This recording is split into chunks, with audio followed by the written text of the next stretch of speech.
Well, good morning, Cubaneros. Any of you having working familiarity with the U.S. medical system know it's in a terminal stage. A cancerous canker that destroys as much, perhaps more, than it heals. Why is that? Everyone's out to point fingers. It's the insurance companies, it's entitlement programs like Medicare and Medicaid, it's the big pharmaceutical companies. There's enough blame to go around, to be sure, but very few want to attack the root cause, the medical providers themselves. The doctors in the corporate hospitals who believe that they have the right to turn a profit off their skills and exploit insurance companies and the government as well as their patients. We've all heard of the Hippocratic Oath, to which all physicians traditionally bind themselves upon graduating medical school. It's an eye-opener if you ever read it.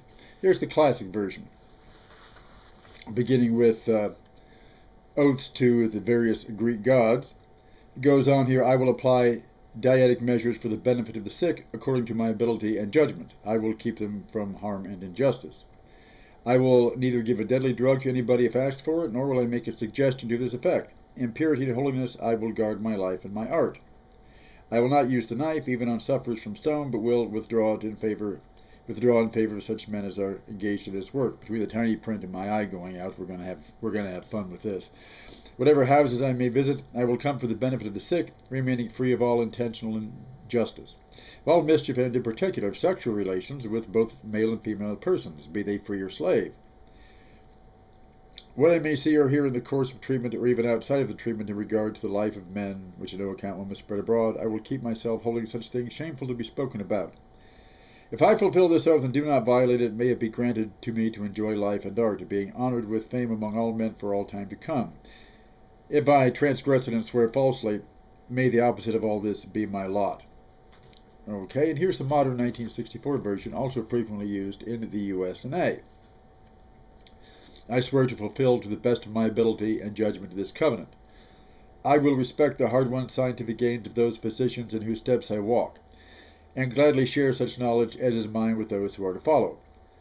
I will apply for the benefit of the sick all measures required, avoiding those twin traps of overtreatment and therapeutic nihilism. I will remember that there is art to medicine as well as science, and that warmth, sympathy, and understanding may outweigh the surgeon's knife or the chemist's drug. I will not be ashamed to say I know not. I will respect the privacy of my patients. Above all, I must not play a god. I will remember that I do not treat a fever chart, a cancerous growth, but a sick human being whose illness may affect the person's family and economic stability. My responsibility includes these related problems if I aim to care adequately for the sick.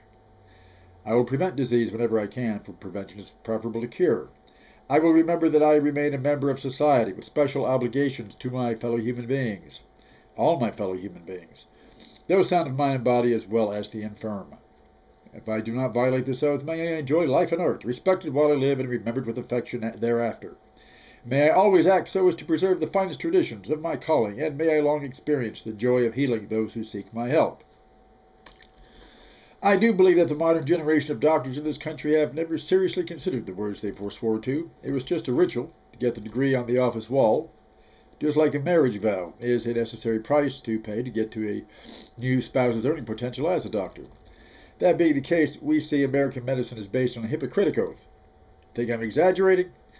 You might recall the great hue and cry of the American Medical Association to President Johnson's Medicare program, until the good physicians and surgeons realized how they could bilk the federal government as freely as any Vietnam-era defense contractor. The same scenario applies to health companies, who must raise rates and cut costs because of the exorbitant profiteering off medicines and procedures. Now, I'm hardly defending HMOs or the niggardly assistance of American-style government health care.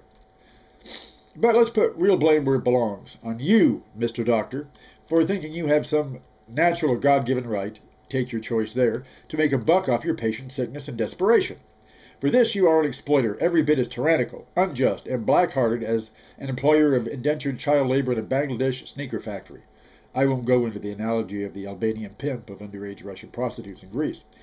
We know how and why hospitals are expanding their physical plant all over the landscape of American cities, like toadstools after spring showers, where the greenery of the grounds comes from and what fertilizes it. We all know how you are no longer in a profession dedicated to the relief of human suffering, but in business to sell procedures. This can, that blood test, that multiple x-ray, that surgery, this kickback referral to another specialist, all of it running into thousands of dollars just because insurance companies or the government will pay it. If not, tough shit for the cow you're milking, your patient. All this for, say, a minor avulsion fracture of the knee. After bilking thousands of dollars down to every last cent that the insurance company could cough up, leaving the patient holding the rest of the sack, what was the actual remedy? To bind up the knee and stay off of it for 6 weeks. After all the ER procedures, the doctor's advice, after walking in for all of 2 minutes conference, the specialists, the x-rays, and scans, what ensues is common sense advice as the best thing that they could do. I use this minor personal experience to justly illustrate that what was really fractured here was not the knee.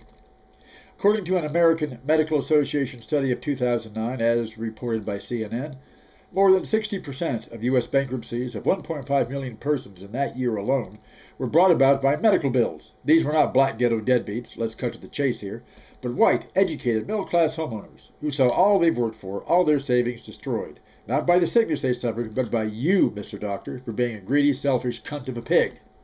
Even your highest authority, the AMA, admitted it. Oh, of course there are other factors making for insolvency. The economic downturn, resulting in loss of jobs, and the banking crash and resulting mortgage default. But medical profiteering was already the highest cause of bankruptcies before this, and had certainly been the final camel to break the back of more than one family, blown like straw in the ill winds of the U.S. economic shitstorm. The U.S. medical system is in dire need of an enema, because it's full of so much toxic shit. Obamacare? What you need is a huge iron fist descending from the sky, crashing through the atrium glass of your health facility, scattering you white-coated robbers like barnyard fowl. All right, you say, next time you get sick, go treat yourself. Go treat your own lame-ass eye. Well, hey, it just might come to that. A rising tide of faith healers and herb doctors might just put you into bankruptcy, you shits, and it'd be just what you deserve. Your special healing skills do not give you the right to engage in medical capitalism, to exploit the sick who come to you for cure, the suffering who seek you for comfort, and the dying who require your solace. As far as I'm concerned, you should all be government employees. You don't have any more special knowledge than a research engineer or an anthropology professor, so let's pay you like one. And if you can't live on that, well then fuck you.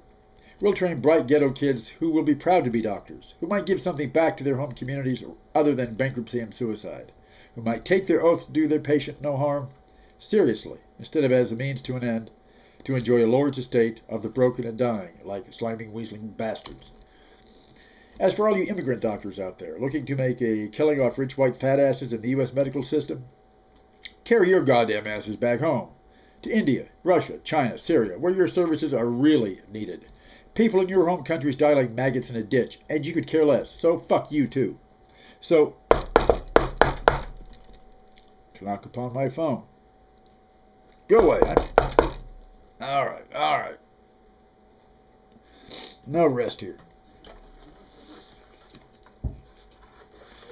Hello. Who? Dr. Samuel Mudd, the man who treated Abraham Lincoln's assassin, John Wilkes Booth? Yeah, I've heard about it. There's still controversy over whether you were an accessory to said assassination. But, it's not hard to see why you were overcharged. As an American doctor, you're looked on by many as little better than an assassin yourself. You're not the only physician whose name is Mudd in my directory.